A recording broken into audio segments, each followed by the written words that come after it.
মরে যাবো, যে কোনো একখানা, কিন্তু নত স্বীকার করবো না, অন্যায়কে প্রশ্রয় দেবো না। আমি বোরকা পরবো না, বোরকা পরে যাবো না বাইরে। আমাদের কথা বলা হয়, আমরা যখন কলেজ কোনো জায়গায় যাতায়াত করি তখন আমাদের অনেক উল্টো পাল্টা টোন টিটকারি, এমনকি রাস্তা দিয়ে আসছিলাম আমাদের উল্টো পাল্টা বলছে রেপ করে ফেলে রেখে দেবো, কেউ কোনো কথা বলতে পারবে না। কোনো মাইকা লাল এখানে যদি কেউ কথা বলে তাদের বাড়ি থেকে মেয়ে তুলে রেপ করে রাস্তায় ফেলে রেখে দেবো, এরকম করে কথাবার্তা ট্রেড দিয়ে কথাবার্তা বলে। আপনারা ভাবতে পারছেন পাড়ার মেয়েরা, হিন্দু মেয়েরা মানে নিরাপদে সুরক্ষিত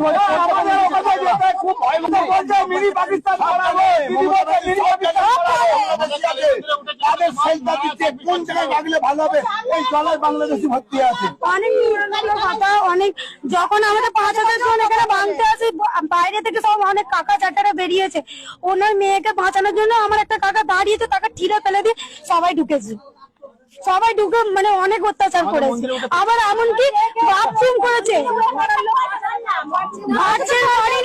আমাদের বড়জোর 41টা বাড়ি আছে, তার মধ্যে 200টা লাগার, ওরা 5,000 জন এসে প্রচুর অত্যাচার করে দিয়ে চলে গেছে।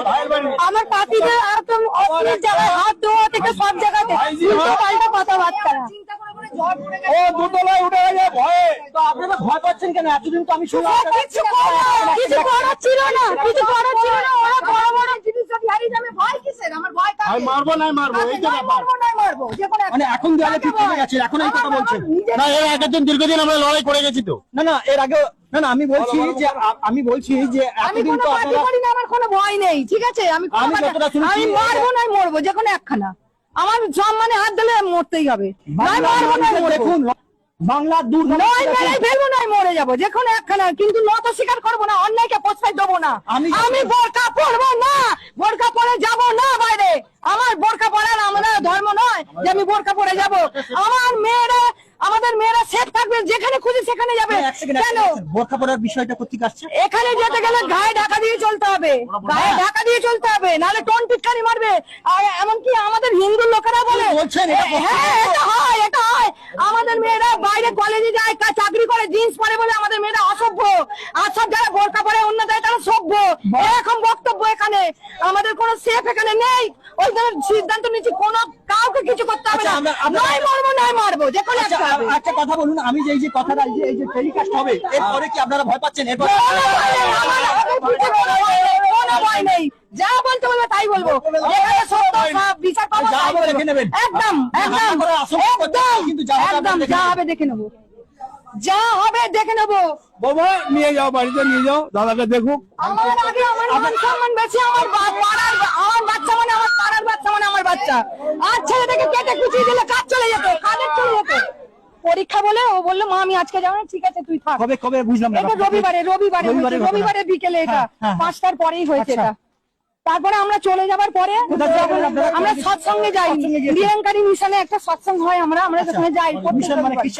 না খ্রিস্টানদের না, নিরঙ্কারী সুদীক্ষা মাতাজি। আচ্ছা, হ্যাঁ, আমরা ওনার শিষ্য, ঠিক আছে? যাই আমরা। তো ওখানে যাওয়ার পরে আমার মেয়ে মেসেজ করতে, মা তোমরা আসবে না, পাপাইকে তোমাকে এলেই মেরে ফেলবে, 5,000 লোক আমাদের ঘর ঘেরাও করে ফেলেছে, আমার এই গেট ভেঙে দিয়েছে পুরো, মানে গেটের ভেতরে এই যে শিকলিটা আছে এইটা খুলে দিয়েছে, এটা খুলে দিয়ে এটা ফাঁকা করে দিয়ে, এখানে এরকম চাবি দেওয়া ছিল, এখান দিয়ে লোক ঢুকে সেই তালা ভেঙেছে, তালা এখানে পড়েছিল, জানি না কোথায়। তালা ভেঙে ওরা ঢুকেছে, তালা ভেঙে সব ঢুকে সব পুরো তছনছ করে দিয়েছে। এইগুলো সব ভেঙে, এই তুলসীর গাছ ছিল ওখানে তুলে আছাড় মেরে এরকম ছড়িয়ে দিয়েছিল, সবাই দেখেছে। পশ্চিমবঙ্গের যে এত সংবাদ মাধ্যম, পশ্চিমবঙ্গের বুকে হিন্দুরা অত্যাচার করছে, মার খাচ্ছে, সব বন্ধ হয়ে গেছে। রবিবার দিন থেকে আমরা খাওয়া রান্না করা সব ভুলে গেছি। মানে কিভাবে আমাদের এসব বাচ্চাদের, এই মেয়ে আমার কলেজে পড়ে, দেখুন কতগুলো, এই মেয়ের ওপরে অনেক কি হয়েছিল? আমি এখানে বসেছিলাম, আমি কাউন্ট করে শেষ করতে পারবো না, এত মুসলিম লোক এসেছিল। আমি বলছি আমি বাড়িতে একা আসছি, এসে ওরা গেট লিটারালি তালা ভেঙে ভিতরে চলে এসেছে। আমি তাড়াতাড়ি করে গেটে লক করতে করতে ওরা তালা ভেঙে ভিতরে চলে এসেছে। এই গেটটা ভাঙার চেষ্টা করছো, এই গেটটা লাকিলি ভাঙতে পারিনি যখন, তখন ভিতর থেকে সিলিন্ডার বের করেছে বাড়িতে আগুন লাগানোর জন্য। ভিতর থেকে সিলিন্ডারের সিলিন্ডারে গ্যাস ছিল না, ওই গ্যাসটাই আমি এখন বুক করতে যাচ্ছিলাম। মানে এখন আপনি গ্যাস বুক করতে, যদি গ্যাস থাকতো তাহলে আমার গায়ে বাড়ি আমার মেয়ে শুধু সব শেষ হয়ে যেত, সব শেষ। আমি উপর থেকে ওদেরকে লিটারালি রিকোয়েস্ট করছি যে আমি বাড়িতে একা আছি, এরকম করো না এই সময়।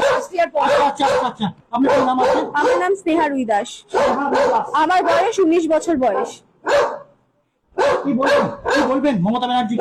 আমার বলার একটাই, শুধু ভেঙেছে সব এসব ফেলে দিয়েছে। দেখুন দেখুন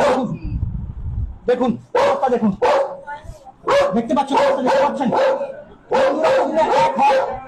হিন্দুরা যদি এক হয়, হিন্দুরা সুরক্ষিত নয়, বারবার প্রমাণ বিভিন্ন জায়গা। আমরা দেখেছি মুর্শিদাবাদের হরগোবিন্দ দাস, চন্দন দাসকে পিছিয়ে খুন করতে দেখেছি, টুকরো করতে দেখেছি। আজকে দেখুন সামান্যের জন্য বেঁচে গেছে এই পরিবারগুলোর বাড়ির লোকেরা, সামান্যের জন্য বেঁচে গেছেন, এমনকি পুলিশেরও হাত পা ভেঙে দিয়েছেন। আর পশ্চিমবঙ্গের মিডিয়া, তথাকথিত মিনমিনে মিডিয়া, তথা যারা আছে তারা এখনো এসে পৌঁছাতে পারেন। দাদা আপনার কোনো মিডিয়া আসছিল এর আগে? হ্যাঁ, রাতে একটা মিডিয়া এসেছে। এখানে একটা মিডিয়া ছিল, কোন মিডিয়া ছিল? ন্যাশনাল কি একটা আছে, আমি বলছি মিডিয়ার নাম। তারপরে পশ্চিমবঙ্গের কোন মিডিয়া? না পশ্চিমবঙ্গের কোনো মিডিয়া এখানে কাউকে আসে না, মানে ওরা কোনো ভিডিও করেইনি, কিছু জানাইনি, মিডিয়া সোশ্যাল মিডিয়াতে কিছু জানাইনি। সোশ্যাল মিডিয়া কোনো পোস্ট খুঁজে পাইনি। না। গতকাল রাতে আমি একটা পোস্ট দেখেছি, এই বোনটি চিৎকার করছিল। গতকাল রাত থেকে আমি 3 থেকে 4 ঘন্টা সোশ্যাল মিডিয়া আমি খুঁজেছি যে এই সংক্রান্ত কোনো ভিডিও পাই কিনা, কিন্তু সোশ্যাল মিডিয়া কোনো ভিডিও পাইনি। আমি প্রথমে ভেবেছিলাম হয়তো পশ্চিমবঙ্গের কোনো মিডিয়া এটা করেনি, মানে এই আগের যে পোস্ট গুলো দেয়নি। মানে যদি কোনো মিডিয়া আসে সেটা পশ্চিমবঙ্গের বাইরে থেকে এসেছিল। হ্যাঁ ওনাদের নিউজ চ্যানেল এসেছিল, আমাদের মতো এসেছিল। হ্যাঁ, আপনাদের মতো। পুরো আতঙ্কিত, হিন্দুরা মার খাচ্ছে, হিন্দুদের বাড়িতে যদি সিলিন্ডারে গ্যাস থাকতো, গ্যাস বার করে আর জ্বালিয়ে দিত। আবার কি বলে এরা গেলে, এরা তো ল্যাংটো ঘুরবে, এদের দেব দেবতারাও তো ল্যাংটো হয়ে ঘুরে বেড়ায়, এইভাবে কটূক্তি করে। তাহলে কি এরা বোরকা পড়বে? ওই জন্যই আমি জানি, তাহলে কি এরা বোরকা পড়বে? হিন্দু হয়ে বোরকা পড়বে? আপনারা রাস্তা থেকে যান, খুব সুরক্ষিত ভাবে যান? না, যাই না। খুব ভয় একটু দেরি হয়ে গেলে আমরা রাত 7-8টা বেজে গেলেই আমাদেরকে আতঙ্কে ওখান থেকে বাড়ি ফিরতে হয়। আতঙ্কে বাড়ি ফিরতে হয়। হ্যাঁ, সব সময়। কেন? মুখ্যমন্ত্রী তো বলেছে যে 8টার পরে মেয়েরা বাড়িতে বেরোবে না। কেন বেরোবে না? আমাদের কি পড়াশোনা, কেরিয়ার, চাকরি? রাজ্যের মুখ্যমন্ত্রী যেখানে বলছে যে 8টার পরে রাত থেকে বাড়ির বাইরে বেরোবে না মেয়েরা, কেন মুখ্যমন্ত্রী চাই না আমরা? ওরা মুখ্যমন্ত্রী যারা নিজের নারী হয়ে নারীর অসম্মান করে, সেই মুখ্যমন্ত্রী চাই না আমাদের। কেন? এর আগে যখন ধর্ষণের রেট বেঁধে দিচ্ছিল তখন আপনাদের তখনও আমরা অনেক কষ্ট পেয়েছি, কিচ্ছু করার নেই। ওটা একটা মায়ের সন্তান ছিল, একটা মেয়ে ছিল, আমাদেরও বাড়িতে মেয়ে আছে। মানে আপনারা আরজিকর হয়েছে, পশ্চিমবঙ্গের জনগণ আরজিকর হয়েছে, হাঁসখালি হয়েছে, কসবা হয়েছে, কামদুনি হয়েছে, তামাম এত ভুরি ঘটনা সত্ত্বেও পশ্চিমবঙ্গের হিন্দুদের কি ঘুম ভাঙছে? চলুন আমি বাইরেটা যদি আরো কিছু থাকে আমি দেখানোর চেষ্টা করছি। রান্নাঘরটাও ভেঙেছে।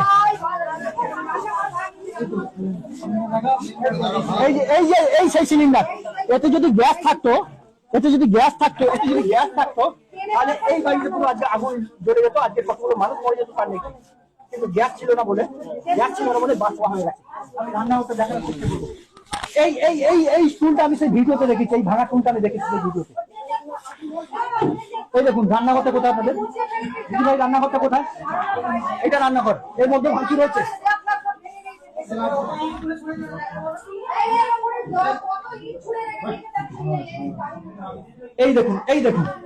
এই দেখুন মানে তারা রান্নাঘর পর্যন্ত পৌঁছে গিয়েছিল, শাবল দিয়ে ভেঙে, তালা ভেঙে ভিতরে ঢুকে রান্নাঘর থেকে গ্যাস সিলিন্ডার বের করে নিয়ে গেছে। এবং এই যে টাইলসটা ভেঙেছে, এই দেখুন এই অবস্থা। উপরে অনেক, আশা করি টিন বলে উপরে অনেক ইট আছে। আমি সেফ থাকতে চাইবো না আমার মেয়েদের জন্য, নিজের জন্য, আমার পরিবারের জন্য, বা আরো কারো বাদ বাকি সুরক্ষিত থাকতে চাইলে নেই, আমরা নেই, কোনো মতেই নেই। পশ্চিমবঙ্গের বাকি মানুষরা কি সুরক্ষিত থাকতে চাইছে? এটাই তো প্রশ্ন। 2026-এর নির্বাচনের আগে এটাই বড় প্রশ্ন যে পশ্চিমবঙ্গের বাকি যে সাধারণ মানুষ আছে তারা কি সুরক্ষিত থাকতে চাইছে? যদি এই দেখুন যখন এসব ঘটনা ঘটিয়েছে, ইলেকট্রিক ছিল না, ইলেকট্রিক অন্ধকার, পুরো অন্ধকার।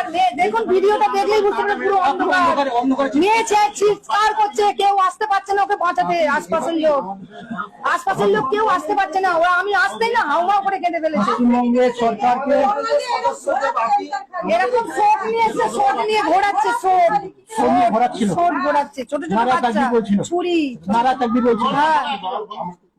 আমাদের সবাই মিলে আছি, সবাই ওনার পেছনে সবাই আছি। দেখুন অবস্থা, দেখুন এই অবস্থা দেখুন। এটা আমি বুঝতে পেরেছি যখন দেখলাম। হ্যাঁ, এই তো তালাটা। এই যে সেই তালা তালাটা, ভেঙেছে। এই তালাটা ভেঙে, এই তালাটা এই ভেঙে তালা ভেঙে ঘরে ঢুকেছে এরা। আমি এখানটা তুলে রেখেছি, মনে ছিল না এই তালা ভেঙে। ভাবুন, কিছু বলার নেই, সামনে ভেতরে 2026 তালা নির্বাচন। বাইরে নয়। আপনারা চিন্তা ভাবনা করবেন যে আপনাদের মূল্যবান ভোটটি কোন সরকারকে বা কি কাকে দেবেন, যাতে পশ্চিমবঙ্গের হিন্দুরা সুরক্ষিত থাকে, সেটা আপনারা নির্ধারণ করবেন। ধন্যবাদ।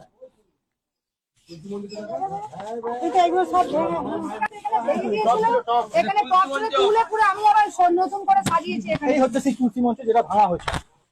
আচ্ছা, এখন একটু সামান্য ব্যাপারের জন্য 10টা গ্রামের 100টা গ্রামের লোক ডেকে নিয়েছে, এই কাণ্ড করেছে। তাহলে আমি কি করে বলবো? মাননীয় মুখ্যমন্ত্রী দেখুন, প্রথমে তো কোনো রিপোর্টারকে ঢুকতে দেওয়া হয়নি। আমি কোন রিপোর্টার ঢোকেনি, একজন- ঢুকেছিল নাম মাত্র। ডিএন বাংলা, আমাদের বাড়িতে এসেছিল দেখে ডিএন বাংলা সম্ভব, কিন্তু ওসব মসজিদের ওখানে দেখেছে আমাদের। ডিএন বাংলা আমি যতটা মনে ইউটিউবার রাজনীতি ঘোষণা করেছে যে বিজেপি দাঙ্গা লাগছে। ওরা বলছে যে এটা রাজনীতি ঘটনা নয়, এটা একটা কমেন্ট করে এই কারা এটা করেছে? মুসলিমরা হ্যাঁ ডিএন বাংলা চ্যানেল হ্যাঁ। এটা বলেছে বিজেপি ঘটনাটা পাঠিয়েছে। আচ্ছা, মানে যারা cover এটা করছে- হ্যাঁ কভার করছিল। ঠিক আছে, আমাদের এই এলাকাটা পুরো টিএমসি করে। আচ্ছা, ওরা বলছে বিজেপি আর দাঙ্গাটা বিজেপি লাগেছে, কিন্তু কমেন্ট করা হয়েছে বাংলাদেশের একটা ছেলেকে। আচ্ছা। সেই নিয়ে এত উদ্দেশ্য, মানে আমি তো বাদরুদ্ধ হয়ে বুঝতে যাচ্ছি, পেরেছেন? কি বলবো? হ্যাঁ, এটা একটা উদ্দেশ্য। আমি আপনাকে একটা কমেন্ট করছি, আপনি আপনাকেও একটা কমেন্ট করছেন, তাহলে এর দোষটা কোথাকার? এর পশ্চিমবঙ্গের পরিবর্তনটা বুকে, কি? পশ্চিমবঙ্গের বুকে হিন্দুদের দেব দেবীকে নিয়ে কটূক্তি করা হয় অহরহ। আপনারা কি এর আগে এখন দিয়ে যাবো তো, মানে শুনিয়ে শুনিয়ে বলবে ওই তো ওদের দেবতা সব ঠাকুর, মানে বাইরে ভাষা দিয়ে এই ঠাকুর ল্যাংটো হয়ে ঘুরে বেড়ায়। তাহলে ওদের মেয়েরা ল্যাংটো করে ওদের মান সম্মান